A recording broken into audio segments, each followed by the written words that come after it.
Awesome project. Okay. So here we are going to demonstrate about hand crank based power generation system.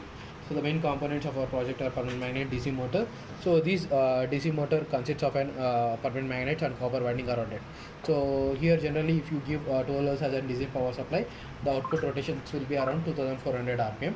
So there will be a planetary gearbox which will be reducing the speed and increasing the torque, and the output rpm will be around 300. So, but here we are doing a reverse mechanism. We are going to convert an mechanical energy to electrical energy.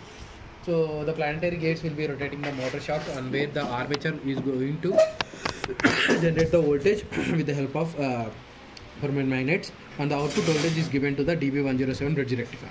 So, coming to this DB107 bridge rectifier, which acts as a polarity converter and toggle switch to use to not get an output voltage. So when you turn on the toggle switch, so here you can see the voltage is being generated. So the capacitor is used to give constant power supply, and the diode is used to not get reverse current into the circuit. So if you want to charge the battery, you can place here and turn the battery on.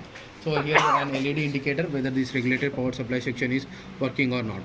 And this is an extra capacitor to give an extra power supply. And here we have used an 12 volts LED strip. So the output voltage, if it reaches till 12, doesn't turn on. So this is how the power generation is being demonstrated by using an permanent magnet DC motor by using a planetary gear mechanism. So this is how the voltage is generated by using a hand crank. Thank you.